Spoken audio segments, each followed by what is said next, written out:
Good morning students. Welcome to SST class with Mahesh sir. So dear student, जैसा कि हम discussion कर रहे थे print culture and modern world,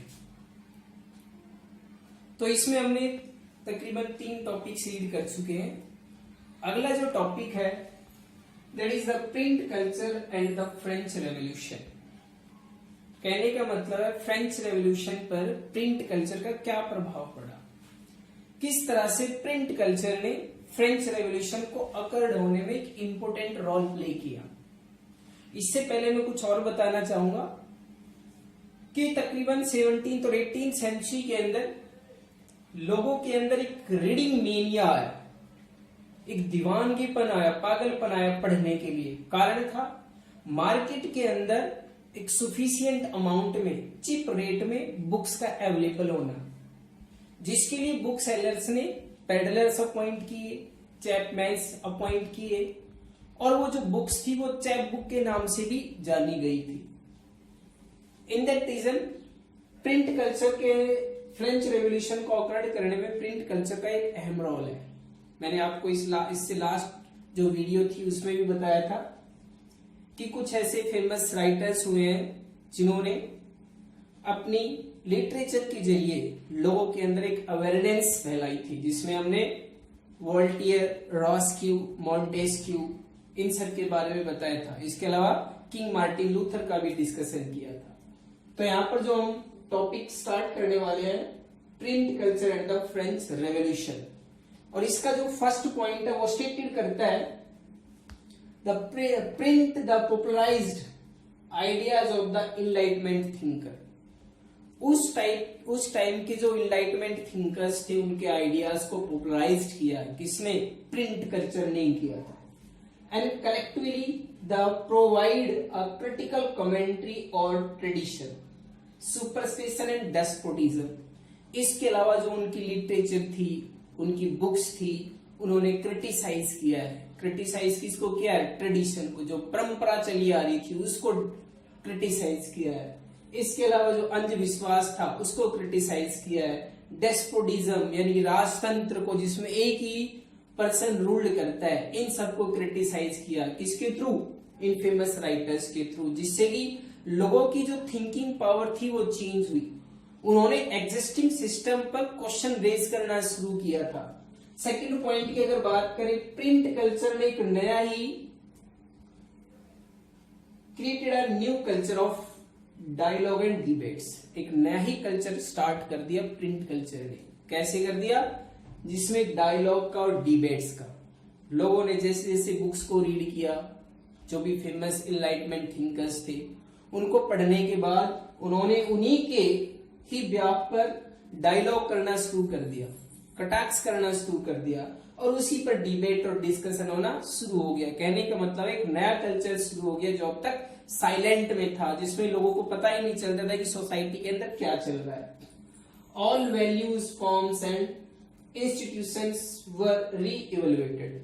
इसके अलावा लोगों ने डिस्कशन करना शुरू कर दिया कि जितने भी इंस्टीट्यूशन है हमें उनका फिर से पुनर्मूल्यांकन करना चाहिए.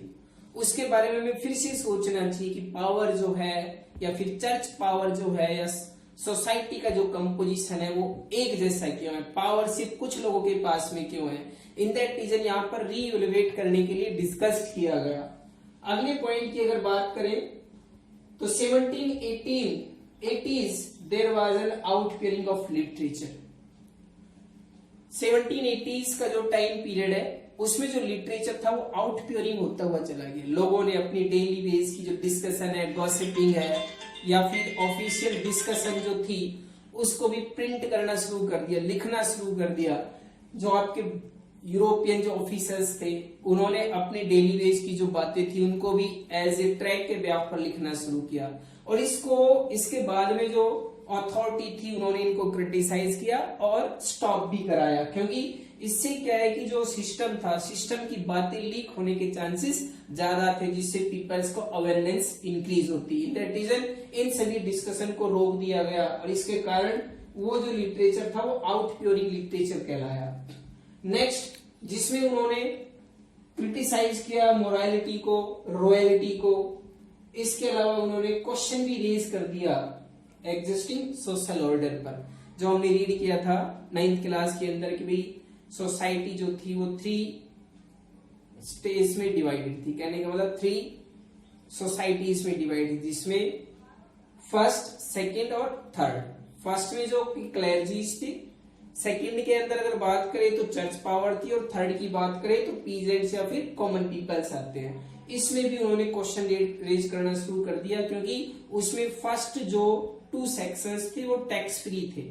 सिर्फ एक ही जो थर्ड जो सेक्शन था उन्हीं को टैक्स पे करना पड़ता था। इन दैट रीजन उन्होंने सोशल ऑर्डर पर भी क्वेश्चन रेज किए। अगला जो पॉइंट है, the print helps the spread of ideas. Print ने आइडियाज को स्प्रेड करने में भी हेल्प की।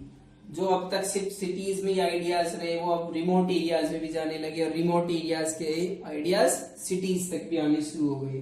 Peoples did not read only one kind of literature. लोग अब सिर्फ एक तरह की लिटरेचर नहीं पढ़ रहे थे, अदरवाइज अब उनके पास में मोर देन ऑप्शंस अवेलेबल थे, जिसमें हमने रीड आइडियाज ऑफ वॉल्टियर के पहले बताया था, वॉल्टियर्स के आइडियाज को रीड किया, and रॉस्क्यू, Montesquieu, okay.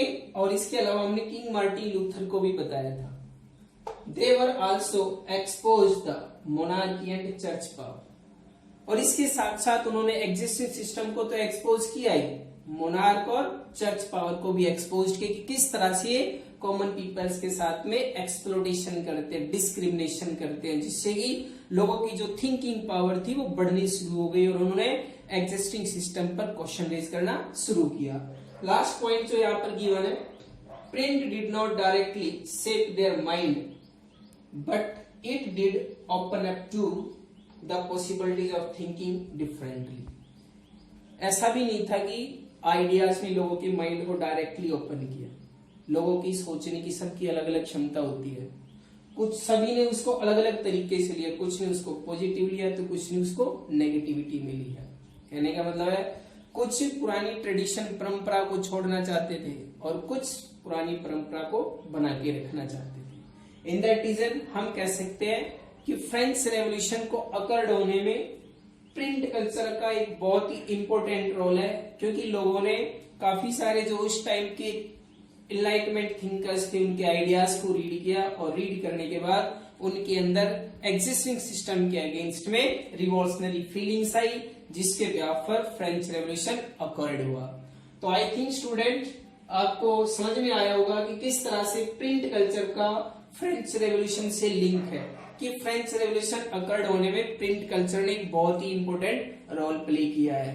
I think आपको समझ में आया होगा, और विश करता हूं, होप करता हूं कि घर पर ही होंगे, सुरक्षित होंगे, अपने पेरेंट्स की इंस्ट्रक्शंस को फॉलो कर रहे होंगे, और इसी इसके साथ में बाय।